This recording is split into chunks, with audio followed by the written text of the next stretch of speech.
Welcome to episode 11 of Synergetic Culture. Today's episode is called 1 Degree Better. My name is Adam Bieber, and I'm really grateful that you're joining me. Have you ever looked at a compass and imagined being on a boat and having to navigate only using a compass across a vast body of water? Yeah, maybe not. I know I have never really actually imagined that until I started thinking about this concept. But would you for a minute imagine standing on the deck of a big boat? And for some reason in my mind, I think of like an old sailboat, like Columbus sailed the ocean blue in 1492, like the Nina, the Pinta, the Santa Maria, that type of boat. Can you imagine standing on the deck of that boat, getting ready to leave Spain or somewhere over in Europe, and having an objective of getting to a particular destination on the Western Hemisphere? And you've got a compass and you've got this instrument that's going to help guide you. And by looking at a compass and a map and where you're at and using some other instruments, you know that if you plot a course heading in this specific direction, following your compass, no matter what time of the day that it is, if you follow that compass, you will arrive where you want to arrive. Okay, now if you've been able to picture this and wrap your mind around it, I want you to imagine what would happen if we left Europe, started to leave the harbor, and for about 30 to 45 minutes, we were actually 1 degree off on that compass. Now, for those 30 to 45 minutes, if we were 1 degree off, there's a pretty solid chance that we'd be able to course correct. We'd use our map, some of the other instruments, and that compass to figure out how we can course correct to get back on track to head to our destination all the way across the vast body of water. Now, I want you to imagine if we left that harbor over in Europe somewhere, headed towards the Western Hemisphere, the United States, and we were 1 degree off, but we never course corrected. By the time we get all the way across that vast body of water, we would be so significantly far off from where we intended to be that it would be a huge, huge gap between where we ended up and where we wanted to be. The concept for today is about what 1 degree difference can make in your life. Now, I know for me, sometimes I get overwhelmed when I think about a project or some major change. And I'm probably going to point back to this idea of sailing across a massive body of water as that project or the journey through life or the change that I want to see happen. Sometimes when I look at the grand scheme, the big scope of everything it's going to take, I get overwhelmed. I sometimes am crippled by everything that it's going to take in order to get to where I want to be. An example I like to use is a journey that I took not too long ago to train for a marathon. I started training for a marathon because I found this desire to accomplish this goal that is incredibly difficult and challenging. Now, I'm going to go ahead and preface this by saying I actually was not able to run the marathon. Not yet, anyways. I got to a point in the training plan where I realized with timing of actually getting really sick and then my son getting COVID and a couple other things that happened over the last several months, that when the race came, I knew there's no way I'm going to be able to run this full marathon. I hadn't executed enough of the training. But what the training entailed was following a weekly process, a weekly plan that told me exactly how many miles I needed to run on which days of the week. And if I followed that to a T, by the time the training schedule's over, I would be ready to run a marathon. Now, when I started that training plan, I went out and ran the first 2 miles of that training schedule. And I'm not going to lie, they were brutal. They were slow. I had to take a couple breaks. And I felt like when I finished that first run, there was no freaking way that I'm going to be able to knock out 26.2 miles. Now, even in training for a half marathon, 13.1 miles, the average human being, I don't think, maybe I'm wrong, it might just be me, but I don't think the average human being that's not in any sort of running physical shape can just walk out the door and run 13.1 miles. It's going to require some training. It's going to require some effort. It's going to require a journey to get from where I'm starting to where I want to go. And when I started training for that marathon, I got a little bit intimidated by the training schedule that was in front of me. What I started doing was looking at the next 4 to 5 weeks ahead and going, oh my gosh, next month, my long run is going to be 10 miles. I can't even run 2 right now. And what I had to do was I had to get myself focused on what would it take for me to just take on today's challenge. And when I think about this concept that I gave at the beginning of this episode around a compass, I ask myself, what would it look like for me to just be at 1 degree better? So today I don't have to run 5 weeks from now's long run of 10 miles. Today I just have to run 2. That helped me to kind of process, one, being able to accomplish small victories, small wins so that I could get to my goal. But it helped me stay focused on, instead of making this massive change all at once and just immediately being ready to go and run, realizing that it's going to take a process, and every day I'm going to try to get 1 degree better. Now, guess what happened? Over the course of that training schedule, the course of that plan and that time frame, there were days where it'd be raining, storming, something would happen. I'd have a long day at work, something, and I would miss a running day. I'd miss one of my scheduled runs. And it's almost as if I got off course by a degree. Now, if I missed that run and then proceeded to miss run after run after run after run, then I would keep veering off my trajectory and my path and my course to try to get to where I wanted to be, as opposed to course correcting as I go about it. Again, going back to the analogy of trying to sail across a vast body of water, constantly correcting my course. If I get 1 degree off, I get 1 degree back on. And every day I try to get a little bit better.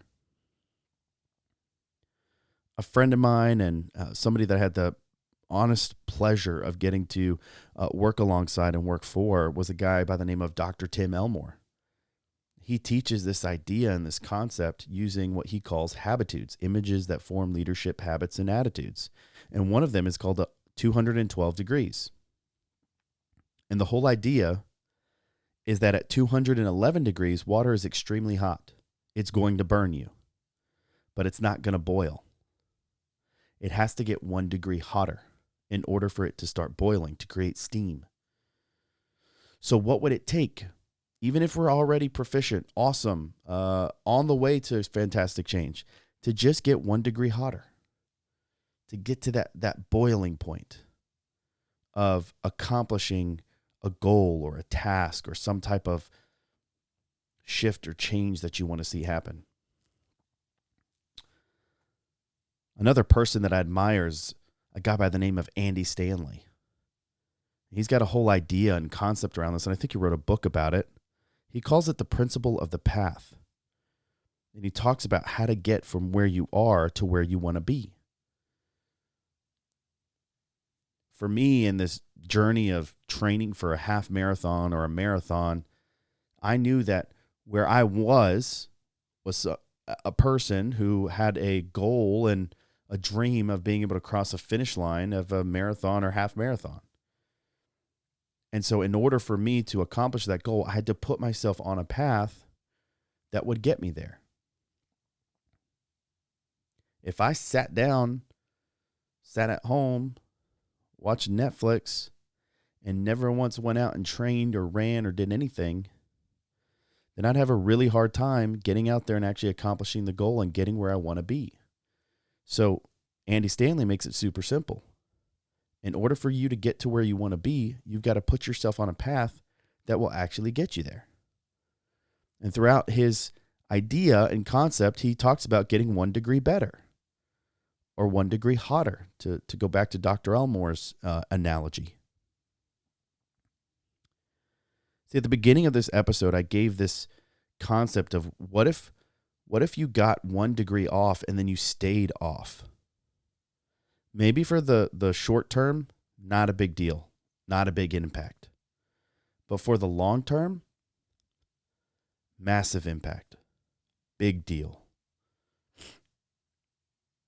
Now, I say that because I experienced a couple of difficult weeks in my training schedule when I was working on this half marathon and missed a bunch of runs. And then towards the end, I started to get back on track and did some course correcting. But it became very evident, very, very physically evident, the consequences that took place when I didn't course correct immediately. When I started to make changes after being off course for a long time, it became difficult. It was a lot harder. Now, was it possible? Absolutely. So getting off track, getting 1 degree off for a long period of time can have a massive, devastating impact. But the same is true to the opposite. Getting 1 degree hotter, getting 1 degree better, back on track, aligning yourself on the path to get to where you want to go, course correcting daily to get there. That has massive long-term change and effect. Whenever I think about big goals, running this half marathon, maybe they're career goals, maybe it's a physical fitness type of goal similar to the marathon, maybe it's a weight loss goal, maybe it's just a lifestyle, habits that you want to build into your routine. Sometimes it's really hard to know where you want to end up, but to actually make the change on a daily basis to get there. So my encouragement to you is to think in terms of small, incremental changes over long periods of time. Now, this goes against everything that our culture tells us with regards to instant gratification.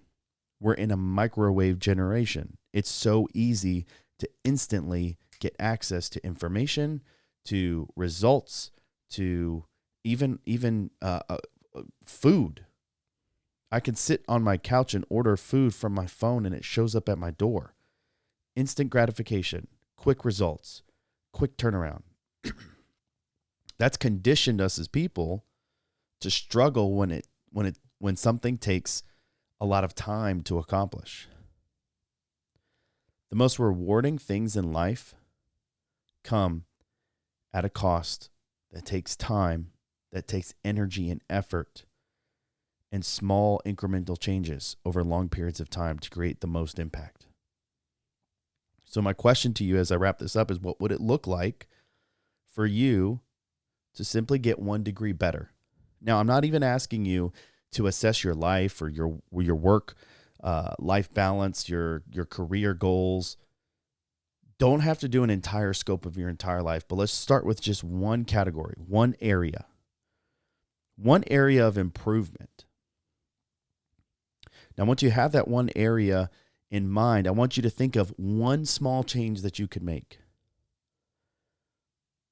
A few years ago, I wanted to make some habitual changes in my life. And I thought, at some point I would like to be this level of physical fitness, this type of routine, this. And I had all these goals, and it's incredible to list them all out. But what I did was I started attacking them with small incremental changes. The first thing I did is I started going to bed earlier. I knew that I wanted to be able to get up at a certain time so that I could exercise or go on a run or go to the gym. But I knew that in order for me to get into that habit, I was going to have to change the habit of what time I went to sleep. So I knocked out the screen time 30 minutes before bed, got in bed, maybe read a book, maybe did some meditation, and then before long, I'm asleep, and I just made one little change. I'm going to get in bed 30 minutes earlier. Give myself a bedtime. Then after getting to that routine, I said, okay, now I'm gonna add the wake-up call. I'm going to wake up an hour earlier. That way I can get my exercise in, do some morning reflection or meditation, journaling, whatever it is. And I slowly started to build in new habits, getting myself 1 degree better. Now, am I perfect at this? Absolutely not. I've got ADD, ADHD. It's really hard for me to get into routines. So this is challenging for me.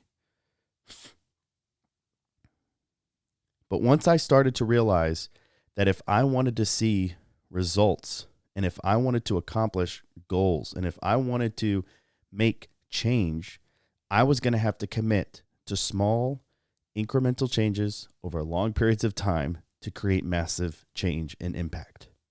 And I've literally seen it work. From just stepping outside, throwing my shoes on, and going for a little jog, a mile, then being able to do 2 miles, then being able to do 3 miles. And over the course of my marathon training plan, got up to 18 miles. It's the most I've ever run in my entire life in one sitting. That came because of the commitment to make a small incremental change. So what's one area of improvement or goal or project that you can kind of wrap your mind around right now? And what's one place of small change that you can get 1 degree better at?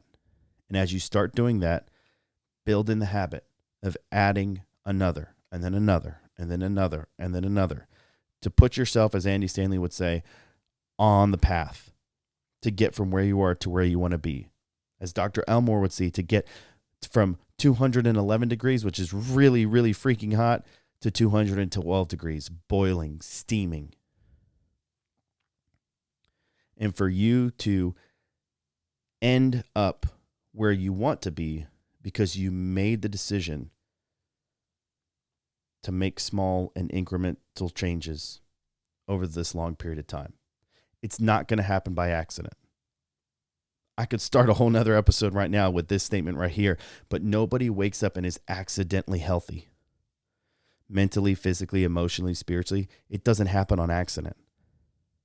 If somebody is healthy, mentally, spiritually, emotionally, it's because they committed to make small incremental changes over long periods of time to get them that way. The same is true for every other area of life. So that's my challenge for you. And the reason why I'm challenging you to do this, one, because I'm challenging myself. And this platform is an opportunity for me to just speak it into existence and speak out what I want to challenge myself with. But two, I think it makes you a better person to be around. I think it makes your life and your lifestyle infectious, something that other people want to model after and follow. It makes you a better mentor. It makes you a better leader. It makes you a better culture builder. And that's what we're all about. Thank you again for tuning in to today's episode. Appreciate you joining me. Go follow us on social media, Instagram, LinkedIn. Connect with me.